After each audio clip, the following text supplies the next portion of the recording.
Hello friends, welcome back to another video of electrochemistry. My name is Ashok Kumar Yadav और आप मुझे देख रहे हैं मेरे चैनल बेसिक केमिस्ट्री पर। तो आइए स्टार्ट करते हैं।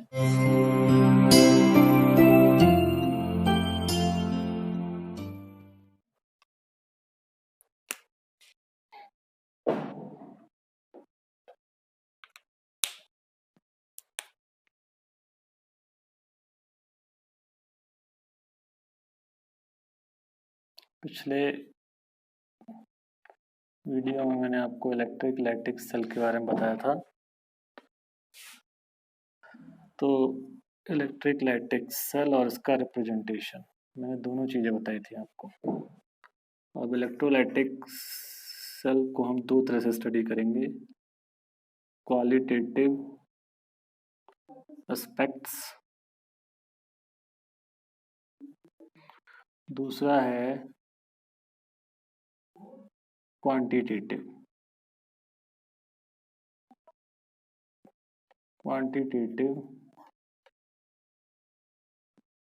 Aspects.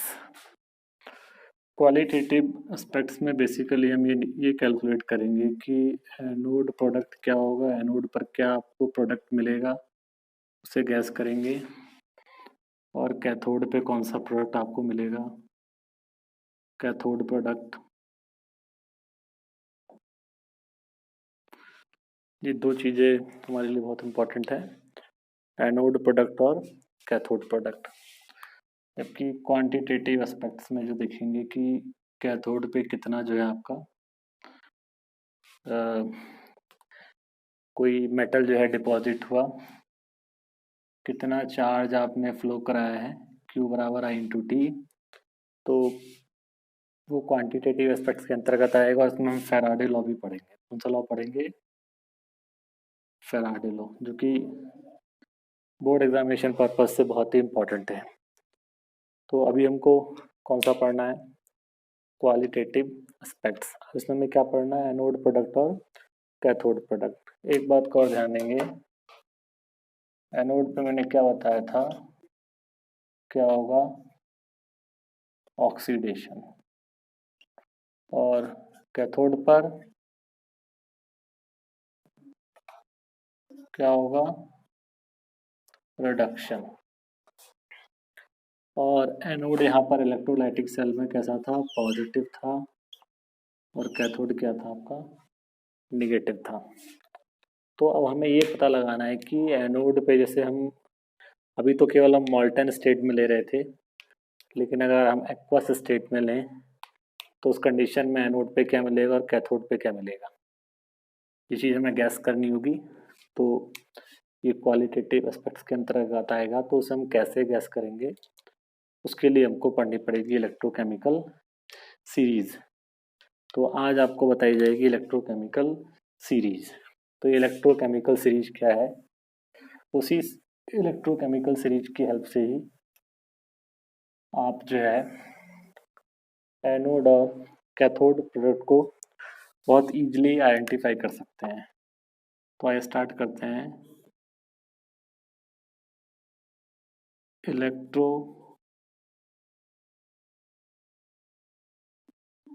Chemical series, electrochemical series. देखिए, कोई भी इलेक्ट्रोड है, जैसे हम कॉपर की बात करते हैं तो कॉपर को हम ऐसे भी लिख सकते हैं, और इसको हम ऐसे भी लिख सकते हैं, Cu। यानी किसी भी इलेक्ट्रोड को, या कोई मान लीजिए मेटल है, कुछ भी ले लिया हमने, उसको हम ऑक्सीडेशन की फॉर्म में भी लिख सकते हैं और रिडक्शन की फॉर्म में भी लिख सकते हैं। जब ऑक्सीडेशन की फॉर्म में लिखेंगे तो वो उसका ऑक्सीडेशन पोटेंशियल होगा, जब रिडक्शन की फॉर्म में लिखेंगे तो उसका वो रिडक्शन पोटेंशियल होगा। लेकिन हमें सिर्फ किससे मतलब है? रिडक्शन पोटेंशियल से मतलब है। तो हमें पता है कॉपर का SRP कितना होता है? 0.34 वोल्ट।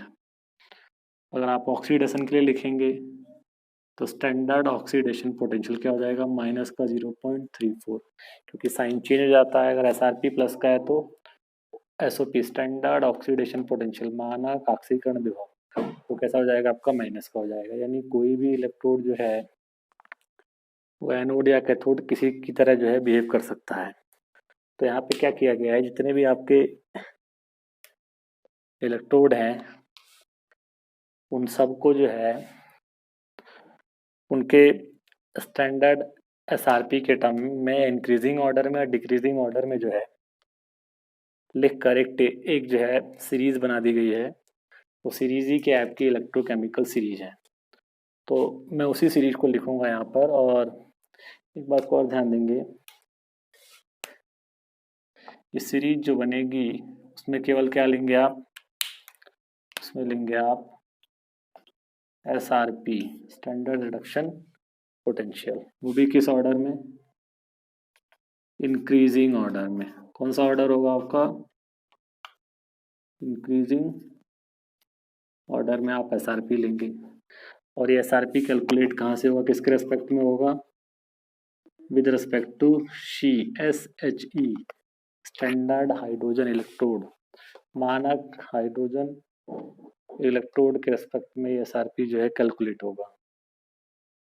क्योंकि इसका जो इलेक्ट्रोड पोटेंशियल माना गया था वो 0.0 वोल्ट माना गया था।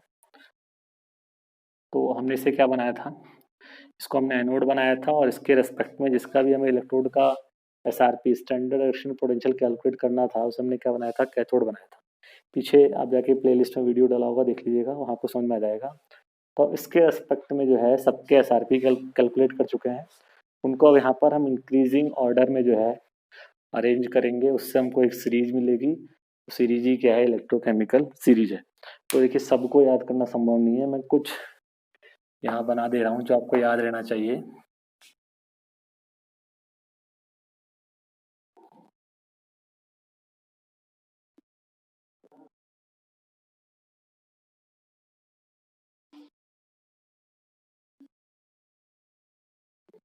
इलेक्ट्रोकेमिकल सीरीज, इस आपकी बुक में एक बहुत बड़ी टेबल दी हुई है, हमें सारे मान याद नहीं रखने और उसके इलेक्ट्रोड पोटेंशियल तो बिल्कुल भी याद नहीं रखने हैं, कुछ आपको ध्यान रखने हैं, वो मैं बिल्कुल लाइन से लिख दे रहा हूँ। इसमें सबसे पहला है Li प्लस, एक इलेक्ट्रॉन गेन कर रहा है और वो Li में कन्वर्ट हो जा रहा है। इसके लिए जो स्टैंडर्ड रिडक्शन पोटेंशियल आपका दिया होगा वो माइनस का 3.04 दिया हो, और ये सबसे कम है, लोवेस्ट स्टैंडर्ड रिडक्शन पोटेंशियल है। सबसे पहला दिया हुआ है आपका Li। और एक बात का और ध्यान देंगे आप, कैथोड पे क्या होता है, रिडक्शन।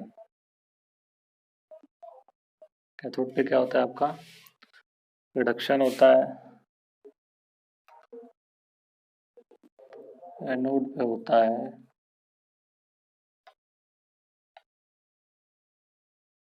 ऑक्सीडेशन। कैथोड पे होता है रिडक्शन, एनोड पे होता है आपका ऑक्सीडेशन। तो रिडक्शन उसका होगा जिसका SRP हाई होगा, वही रिड्यूस होगा। और ऑक्सीडेशन उसका होगा जिसका SRP क्या होगा, लो होगा। ये दो बात ध्यान रखिएगा, उसका रिडक्शन होगा जिसका SRP क्या होगा, हाई होगा, और उसका ऑक्सीडेशन होगा जिसका SRP क्या होगा, लो होगा। यानी ये जो Li है ये आपका Li बन गया है। दूसरे नंबर पे आता है आपका, मैं सीधे ये इलेक्ट्रॉन जोड़ के नहीं लिखूंगा, सीधे मैं ऐसे लिख दे रहा हूँ।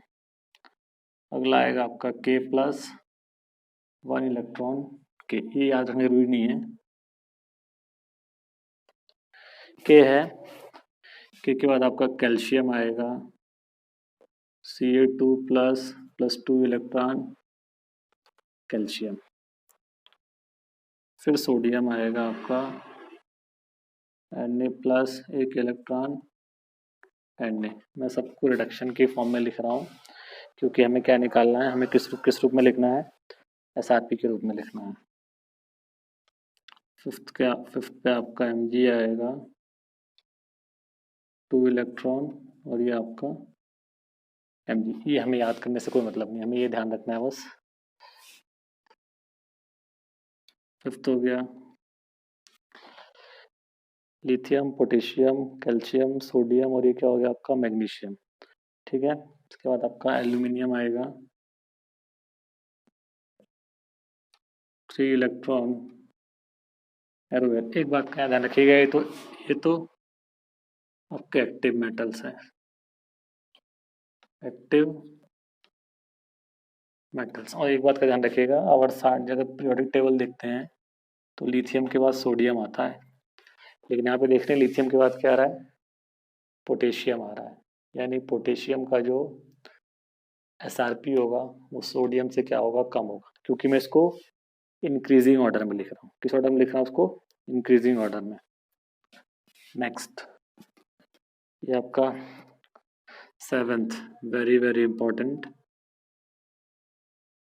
हम H2O की बात करेंगे। 7th, जब H2O का रिडक्शन होता है तो हमें मिलती है H2 गैस। कौन सी गैस मिलती है, H2 गैस। इसको बैलेंस करते हैं, और यहाँ पे O है तो यहाँ लगा दिया गया आपका 2OH माइनस, और यहाँ पे आपका 2 इलेक्ट्रॉन, और यहाँ पे आ जाएगा आपका 2H2O। तो जब वाटर का रिडक्शन होगा तो यहाँ पे कौन सी गैस मिलेगी आपको, H2 गैस। कौन सी गैस मिलेगी आपको, H2 गैस। और उसका स्टैंडर्ड रिडक्शन पोटेंशियल ध्यान रखिएगा, माइनस का 0.83 वोल्ट। सबका ध्यान नहीं रखना है।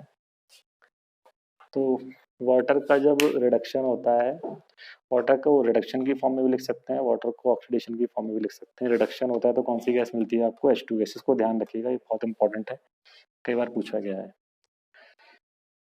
H2 के बाद नेक्स्ट आएगा आपका zinc, Zn2 plus 2 electron arrow, क्या बन गया आपका जिंक। इसका तो आपको पता ही होगा, माइनस का 0.76 वोल्ट।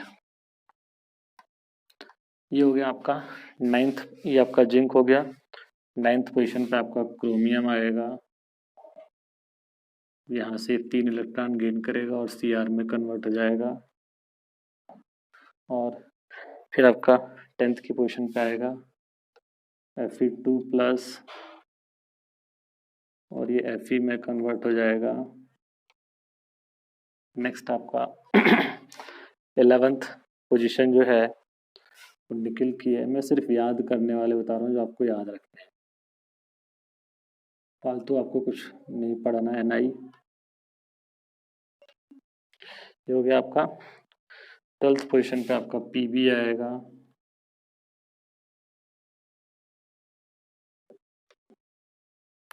और इसके बाद आपका जो 13th पोजीशन है वो H प्लस की।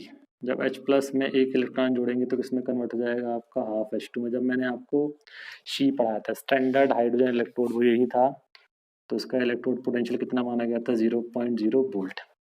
अभी 0 आ गया, इसके ऊपर सब क्या है, माइनस, तो इसके नीचे क्या होंगे, सब प्लस। और हम इसको इंक्रीजिंग ऑर्डर में लिख रहे हैं, तो सबसे कम लास्ट में क्या हो जाएगा आपका, सबसे ज्यादा हो जाएगा। 14th में आएगा आपका copper, Cu2 plus 2 electron arrow copper. इसका आपको पता ही कितना है, 0.34 वोल्ट है। 14 हो गया आपका। 15 पे आपका Ag प्लस आएगा, वेरी वेरी इंपॉर्टेंट, एक इलेक्ट्रॉन और ये Ag में कन्वर्ट हो जाएगा। 0.80 वोल्ट है इसका, ठीक है। और इतना हो गया आपका, कितना हो गया आपका 14। इसके बाद देखिए हम 14 हो गए, 15 में यहाँ लिखता हूँ, सॉरी 15 हो गए। 16 पे आपका NO3 आएगा, NO3 minus, 4H plus arrow 3 electron arrow NO और प्लस 2H2O, कितना आएगा आपका 2H2। ये इसकी रिएक्शन है। NO3 का जब रिएक्शन होता है तो NO में होता है 17, ये तो आपका 16 था, इसके बाद आपका 17 आएगा। Very very important. देखिए ये क्या है, जब हम ये वाटर की थी रिड्यूस्ड फॉर्म, ये वाटर की रिड्यूस्ड फॉर्म थी। जब वाटर को हम ऑक्सीडाइज फॉर्म में लिखेंगे तो क्या होगा, देखिए ये है आपका H2O, तो आपका O2 बनता है। क्या बनता है आपका O2, उसको बैलेंस करना है। अब बैलेंस कैसे होगा, देखिए यहाँ पर O का ऑक्सीडेशन नंबर 0 है, लेकिन यहाँ पे यहाँ पे O का जो है -2 है, लेकिन यहाँ पे कितना होगा आपका 0 होगा। यानी एक एटम के लिए कितना इंक्रीज कर रहा है ऑक्सीडेशन नंबर 2। यहाँ पे कितना एटम है 2, तो 2 में कितना इंक्रीज करेगा आपका 4। तो यहाँ पे 4 इलेक्ट्रॉन आप ऐड कर देंगे। ठीक है, जब 4 इलेक्ट्रॉन आपने ऐड कर दिए, यहाँ पे आपने 4 इलेक्ट्रॉन ऐड कर दिए अब यहाँ पे वो है 2, तो यहाँ 2 से मल्टीप्लाई करेंगे, वो बैलेंस हो गए। यहाँ पे 2 ऑक्सीजन है तो यहाँ पे 2 ऑक्सीजन हो गया। अब कितना हो गया 2 2 जा 4, तो कितना H रह गया आपके पास 4H प्लस। तो चार्ज आप देख सकते हैं बैलेंस हो गया 4 प्लस 4 माइनस। तो जब H2O का जब ऑक्सीडेशन होता है तो वो इस फॉर्म में होता है। लेकिन हम किस फॉर्म में लिखेंगे, इसको रिवर्स करके लिखेंगे, या ऐसे भी लिख सकते हैं, arrow O2 plus 4H plus 4E electron. तो इसका नंबर कौन सा है 17 है।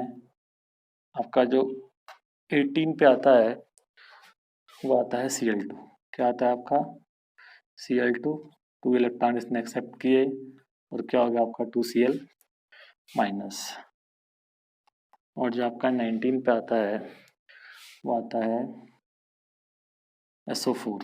क्या आएगा आपका SO4, वैसे होगा आपका S2, कौन सा आएगा आपका SO4 2 माइनस। लास्ट में आएगा आपका 20 पे क्या आएगा आपका F2, 2 इलेक्ट्रॉन लेगा और क्या हो जाएगा आपका 2F माइनस, और इसका है 2.87 वोल्ट। तो अगर इलेक्ट्रोकेमिकल सीरीज में हम बात करें तो सबसे अधिक जो SRP है वो F2 का है, सबसे कम जो SRP है वो लिथियम का है। ये देखिए ऐसे हमने ये रिएक्शन ऑक्सीडेशन की है। जब वाटर का ऑक्सीडेशन होगा तो उसे आप इस फॉर्म में लिखेंगे, इस तरह से लिखेंगे रिडक्शन। अब चूंकि हम इलेक्ट्रोकेमिकल सीरीज रिडक्शन की फॉर्म में बना रहे हैं तो उसको हम उल्टा लिखेंगे, O2 plus 4H plus 4 electron equal to क्या आएगा आपका 2H2O। ठीक है, तो इसको आप ये समझिए कौन सी रिएक्शन होगी आपकी ऑक्सीडेशन की, किसके लिए वाटर के लिए। वाटर को जब रिडक्शन फॉर्म में लिखना होगा, रिड्यूस फॉर्म में लिखना होगा तो ये होगा, जब ऑक्सीडेशन फॉर्म में लिखना होगा तो क्या होगा आपका वो ये आएगा। अब ये SO4 वाला भी मैं लिख दे रहा हूँ। चाहिए SO4 वाले में एक्चुअल में होता क्या है कि ये जो ऐसे लिखा गया है, देखिए SO4 जो होता है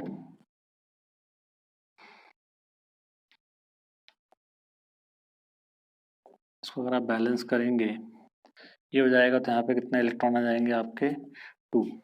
SO4, ये SO4 या H2 परऑक्सीड डाइसल्फेट होता है आपका। तो इसका नंबर कौन सा आपका इसका नंबर जो है आपका 19वां है, और इसका जो रिडक्शन पोटेंशियल है वो नियर अबाउट 2.1 वोल्ट है।